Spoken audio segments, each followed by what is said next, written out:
Welcome to Newsmakers. I'm your host, Lisa Oligus, and today it's time to make more community connections, what we hope will become regular visits by our area chambers of commerce and economic development groups to create community connections and get some business briefs.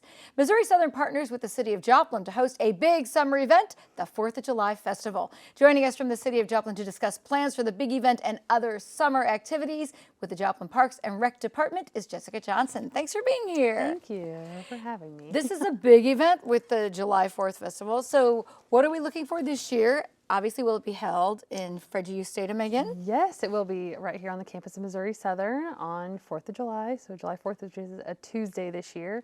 The stadium will open at 5:30 for guests to kind of find their spot, get ready, and then music will start around 7-ish, I believe. And so we'll have the mixtapes out there again this year. So it's very similar to last year, and fireworks will go off about 9:45.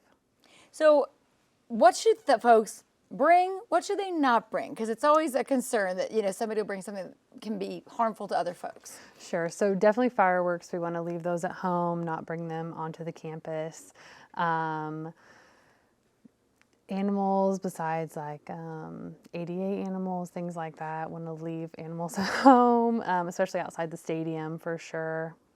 A whole bunch of stuff not to bring.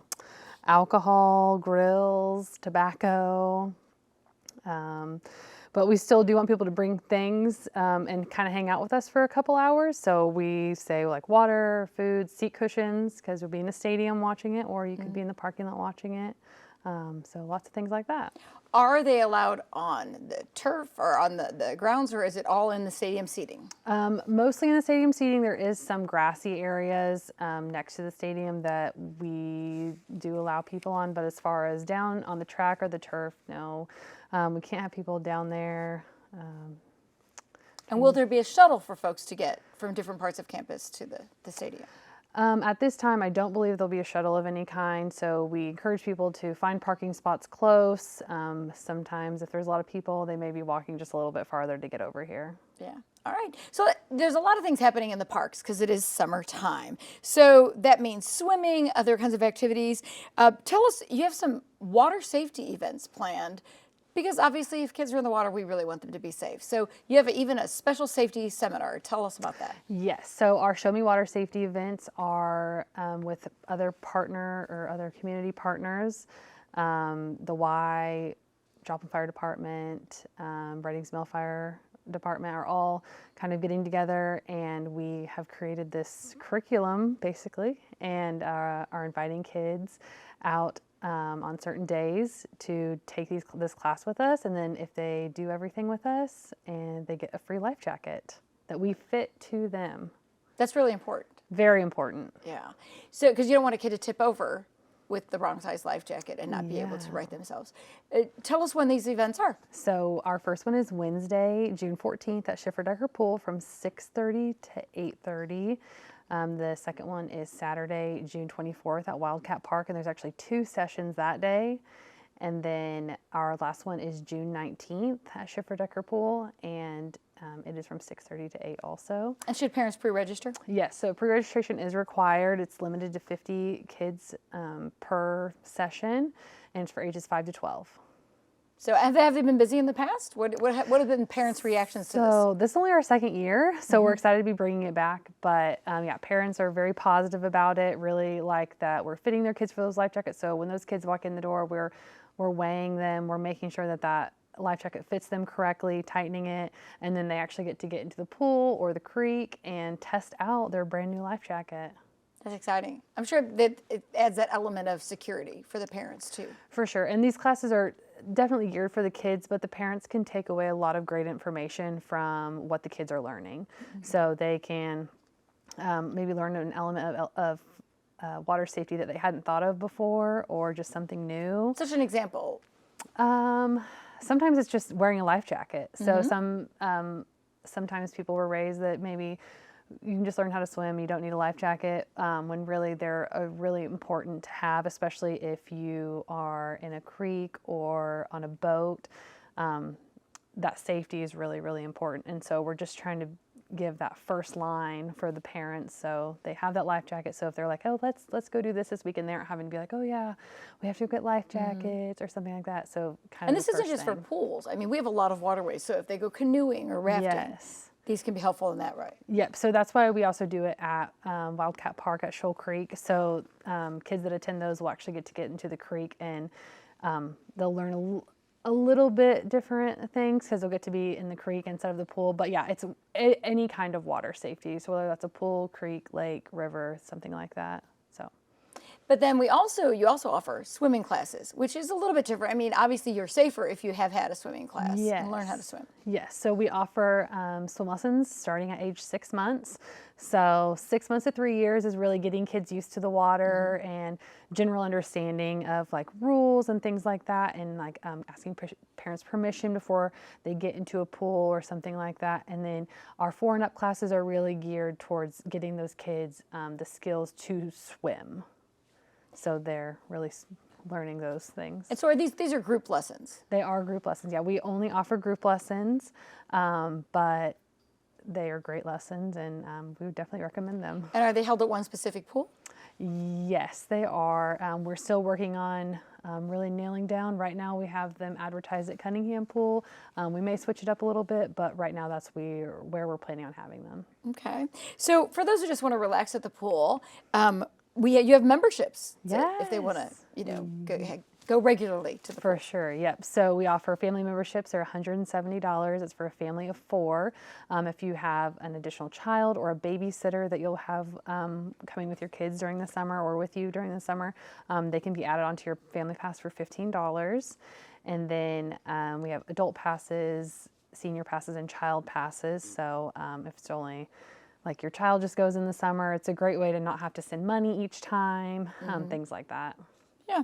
So we always talk about lifeguard. There is a definite demand and need for lifeguards, but you also have other summer jobs. Tell us about the city as an employee for kids in the summer. Sure, yeah. So we have lifeguarding jobs, which are obviously very important, and we need lots and lots of lifeguards. But we also have pool cashiers, so they help run our concessions and admissions at our pools.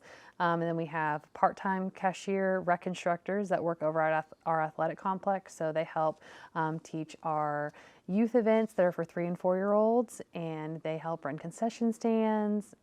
They can sometimes be found in the parks picking up trash, doing activities out in the park like painting, like hopscotch and things like that on trails. So yeah, they're kind of moving around everywhere doing stuff. So if somebody wanted to apply, how can they reach out to you? Sure. So they can find out more on our website, joplinmo.org/jobs, or they can call our office at 417-625-4750. Excellent. Thank you, Jessica Johnson, for telling us all about the city of Joplin this summer. Yes, thank you. We're going to take a brief break. When we come back, the Great Race rolls into Joplin. Details of this classic car event from the Joplin Convention and Visitors Bureau when we return.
The Joplin Convention and Visitors Bureau has brought focus to Joplin's sesquicentennial, and more events are planned for the summer to celebrate Joplin's 150th birthday. Now, lots of sesquicentennial events focused on Joplin's history and took us back to the past. Nothing brings more nostalgia than classic cars, and folks can see those when the great race comes to Joplin. Joining us with details of that major event is Pat Tuttle. Thank you for being here. Good afternoon. Coming back again to talk more about these events. So the Great Race got its start back in the 1980s, actually. It's been going on for a while. At that time, the cars were pre-World War II vehicles. Is that still the case? Yeah, they go back to 1906. Wow. You can't have anything newer than 1974. So they've capped it off there. And it's some of the cars are they're held together with baling wire, I guess, because they're just amazing. Last time around, they were here in 2021. They were fortunate to have them back again for the sesquicentennial. And there's some classic Mustangs in there. There's some classic VWs. The hearse from the Blues Brothers movie comes along, and it's just some cool stuff. So if you had, it seems like you're comparing apples to oranges in a race like this when you have maybe a Model T versus a Mustang. It's an endurance race for the vehicle. Yeah. And then there's a navigator and a pilot. Okay. No GPS, no electronics whatsoever. Wow. And they've got to make turns and hit certain checkpoints. It's like golf. The lowest score wins. So if you hit your mark within a certain time frame and you do it accurately and consistently, then you don't get dinged. If you miss that, you get a second added on for every second that you're off. So that's really a critical point of it. But they get their directions first thing in the morning. So they're leaving from somewhere in Arkansas up to here. They're doing lunch in Eureka and then coming into Joplin. And they've got their checkpoints first thing in the morning. They don't even know they know where they're going, but they don't know how to get there. So how many miles does the race cover altogether? It's over 2,000 miles for the whole thing. It's a 9-day event, and It's starting in St. Augustine, Florida, and they're ending up in Colorado Springs, Colorado. So they got some uphill climbing to do as well. And we're day 5. We're day 5.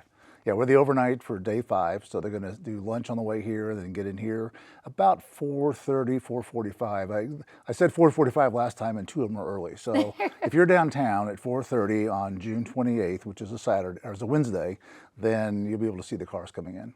And so where will they come in, and how? Is there a good vantage spot for viewing these? Well, I would say downtown, but the day actually ends outside of Diamond. So once they get through Diamond, coming in on 59, they'll go over to I-44 and come in on 7th Street and then down to Main Street. So if you want to be along 7th Street and see them, but really the best thing to do is they putter into downtown. They got an arch there for them to go to the finish line. We have local car clubs. Car clubs will be in front of the City Hall area. CFI is a co-sponsor with Visit Joplin. They'll have a rig down there as well to look at. So the kids love big rigs. Yeah. And then from the 300, 400, 500 blocks of Main Street will be all the cars there. So how many cars are participating that we would see stopped as they come through? Well, there's 120 cars that participate. Wow. How many make it for the day and whatever? So if they break down, they get picked up by the trailer and brought in. So I would say 100 plus would be the thing to do. Plus, we're tracking a Mini Cooper club out of California that's trying to rendezvous the same day with 100 to maybe 300 Mini Coopers along Route 66. And they'll be in the 200 and 300 block of Main Street, all these cars. We don't know for sure how many are coming. They've just put it out this notice that said, we're traveling Route 66, come join us. And it's a lot of chatter from the Mini Cooper world. Yeah. It's kind of exciting. There are lots of people who love to travel Route 66. It really is important when it comes to having visitors and tourism, isn't it? It is. I just did a study the other day, and from April 1st to today, we've had 16 different nations that have been on Route 66. Wow. And 23 of the 50 states and 1 of the territories have been through just in that time frame for all of April and the first few days of May. So that's a lot who want to see the Mother Road. It is. It's America's longest museum, so it's really an important thing to see. That's a neat way of describing it. I haven't heard it described that way. So what exactly happens when they stay? Does it help our economy for them all to be here overnight? Well, it does, because these 120 to 500, counting the support people, it's up to 500 people. They're all staying in our hotels or eating in the restaurants. We're actually feeding the crews, the pilot and navigator, when they get here. But out of the other support team, which is probably 4 to 5 people per car. Wow. They're staying in the hotels or eating in our restaurants, so it's a good impact. So how do they actually win? You said it's kind of like golf. It's the lowest score. How do they get better at it? How do they have an advantage? Accuracy, and endurance. So they got to hit their marks, be on time where they should be. So they when they leave the hotel the next morning and they head out, they know that there's a certain position, and they've got to get those marks exactly to either improve or retain that position. Yeah. And then when they get to Colorado Springs, whoever has the lowest deficits will win. You mentioned navigation. I mean, so are they mapping it? Like, you know, they get an end point, so do they have to find their own way? The navigator? They've got little cards about this big, 5x7 cards. It's actually on a scroll. They can scroll through to actually have it. But they're getting, you know, you go 5 miles, turn left. It's just like any wife telling her husband, you know, go a couple miles and turn left. That's what it is. It's that simple. Wow. But if you miss that turn, if you overshoot it, you miss it, you get in the wrong traffic lane, Yeah. you know, and then nothing's going to tell you to reboot. It's going to just have to get back online somehow. No steering yelling Yeah, at you. and they don't know Return to the where route. the checkpoints are, so they have They no idea. don't. Okay. And those are all left secret, so they're tracked. And That's exciting. yeah, so it's not a speed race like you would have in NASCAR, but it's more of endurance for the vehicle, and it's also accuracy for the team. So you have some more sesquicentennial events, We do. some more movies that we want to see. So tell us about the ones that are still We're still to halfway come. through Joplin Goes to the Movies. So Duel is coming up, which is the one of Steven Spielberg's first feature-length film starring Dennis Weaver. We have Alimony, which will be the last one, which is John Beal, who's the guy who made it from the silent era to the talkie era. Hitchhiker, which is the Billy Cook story. And There's No Business Like Show Business, which is about on Moonlight Bay, which is Percy Winrick wrote the score for that. He's from Joplin. All right. Yeah. Lots of exciting. And they can all find all this information. CelebrateJoplin.com. All right. Thanks, Pat Tuttle, Thank for being you. here. Appreciate it. As we go to break, more details of how to see the great race. And when we come back, the Nevada-Vernon County Chamber of Commerce pays a visit to talk about Bushwhacker Days.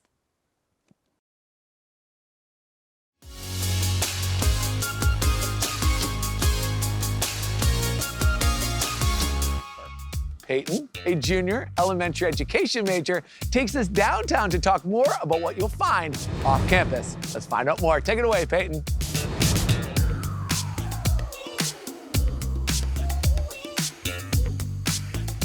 Thanks, Alex. Hey, everyone. When it came to deciding where to come to college, I knew I wanted to find somewhere close to home where I can further my needs as a future educator. Missouri Southern was the perfect fit. The teacher education program has wonderful faculty members and some of the best students, and I'm excited to go to class every morning to learn more about teaching strategies in an immersive environment. But the college experience is more than just what you'll find in the classroom. And while Missouri Southern offers a wealth of opportunities for students to discover, from film screenings, gallery exhibits, music, and more, the city of Joplin itself offers plenty of options for socializing, entertainment, and enjoying Mother Nature. There are more than 20 parks within the city limits here in Joplin, as well as miles of trails for outdoor enthusiasts to walk, run, or bike. There are several area golf and disc golf courses, aquatic centers, and camping opportunities. And if you're passionate about the outdoors, you don't want to miss the Grand Falls, the largest continually flowing waterfall in Missouri, and the beautiful and rare Habitat and Wildcat Park.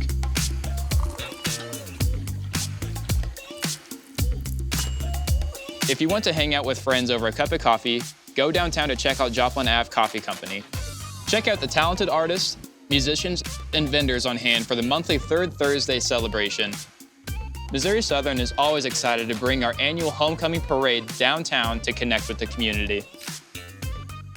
And I love that my college experience is taking place in a city that has so much to offer. Thank you again for having me, Alex. Back to you.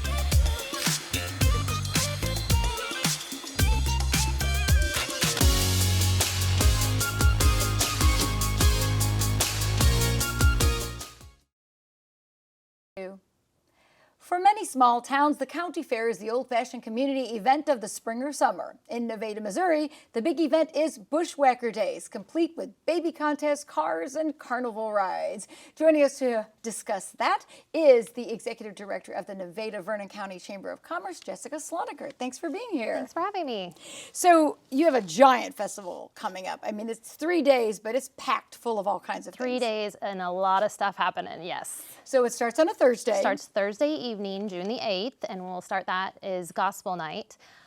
So we'll kick off that evening at 6 o'clock, have a cookout, opening ceremonies. We have a royalty coronation Thursday evening to crown our royalty for the weekend, and then followed with the Missourians are performing Thursday evening. So yeah, you have music all 3 days. All 3 Big nights. concerts. So we start with the Free- Missourians on Thursday. What are the other? Missourians on Thursday. Friday night is Creedence Revived, a tribute band, Creedence Clearwater Revival tribute band, and Saturday evening is up-and-coming country artist Eli Mosley. So all 3 free concerts, open to anybody. Bring lawn chairs, sit on the courthouse lawn, bring your blankets, dance, whatever you want to do. It's open. It's open, yes. And they all start at the same time or different times? They all start about the same time, 7:30, 7:45. So if you're there by 7:15, you're going to catch it. All right. Then let's talk about things. There's all kinds of events happening during the days. So you have a quilt show as well. Tell us We about have that. a quilt show. Yes, this is, I believe, the 40th anniversary for our quilt show. And that begins actually at noon on Friday. So we have a lot of people enter the quilt show. Those are set up at the First Presbyterian Church, which is just a block away from downtown Nevada Square. And those are on display through Friday and through Saturday. And then obviously there's awards presented for the quilt show and brings lots of people to see. Are they for sale as well in some cases? Some of them might be. It would probably be based on each individual who's entered their quilts, obviously. There are some raffles. That is kind of up to the Quilt Guild in Nevada as to what they've put together, but we're happy to have those people doing that part for us. I mean, it's really a classic skill. And quilts are so wonderful when you use them. They're so warm and comforting. And Yeah. I actually have many quilts at my house. I love them, but I love to just also look at them. So it's so time consuming. People put so much time into that, and it's kind of becoming a lost art with the amount of technology, and people can just throw it on a machine. So a lot of these are going to be all handmade quilts. So invite everybody out to come and take a look and see all the intricate detail put into those. all right, so there's also a baby contest. A baby contest, of course. So Saturday morning, we start the morning off registration for a baby contest.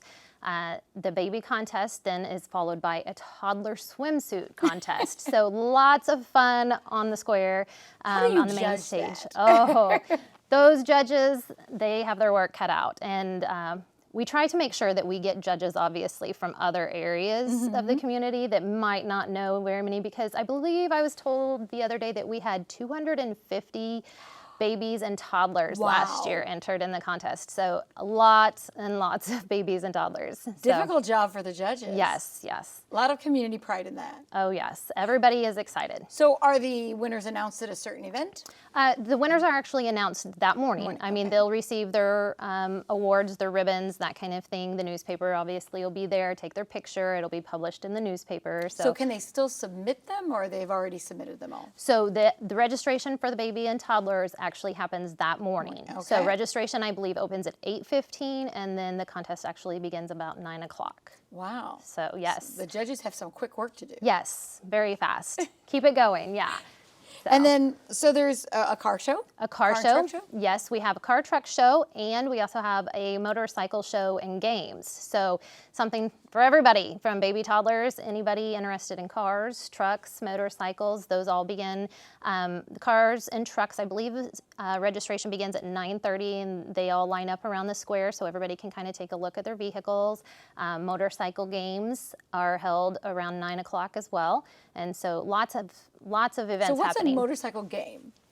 So they have different games where, if they would have a rider behind them, maybe the rider is, kind of like holding the egg and walking. Maybe the rider is holding an egg, or I've seen them do like a plank of wood with cups filled with water, and you try and make it from one end of the street to the other. So different things happen in there, just lots of entertaining things to watch. And then obviously, if you're interested in being involved, then, get a hold of us and we'll get you more details. Yeah. So, yeah. There's also a carnival the whole time. There is a carnival, yes. Pride Amusement Carnival, that begins Thursday evening, Thursday, Friday, and Saturday. They open about 6 o'clock. Thursday evening, they'll close down about 10. Friday and Saturday, they stay open until 11. Currently, we do have pre-sale armbands going.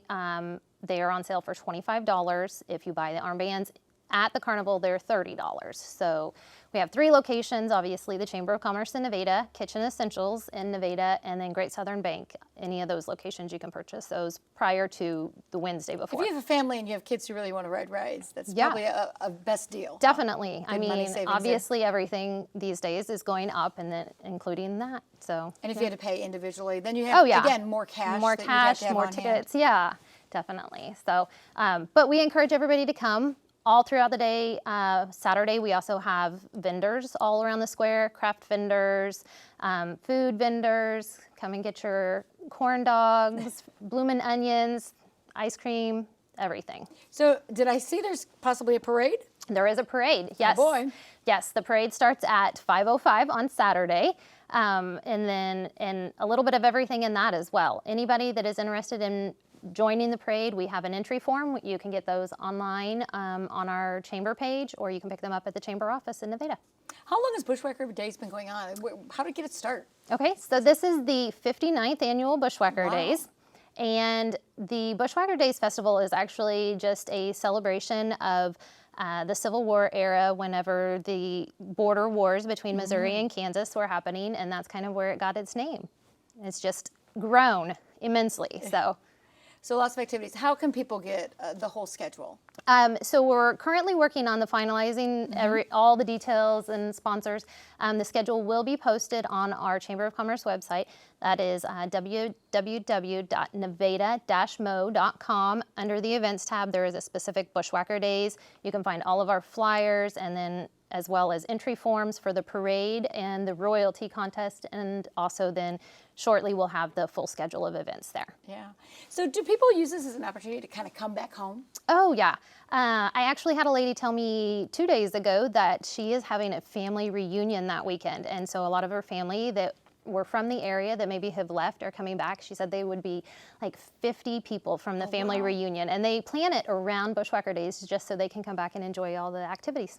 Lots of fun. Yes. And it's good family fun, right? Good family fun, something for everybody. So whether you're, 8 or 4 for the toddler contest, or 18 or 40 for the car and truck show, there's something for everybody. Excellent. Well, Jessica Sloniker, thanks for joining us and Thanks for telling us all having me. about it. And that wraps up this edition of Newsmakers Community Connections. I'm Lisa Oligas. Thanks for watching.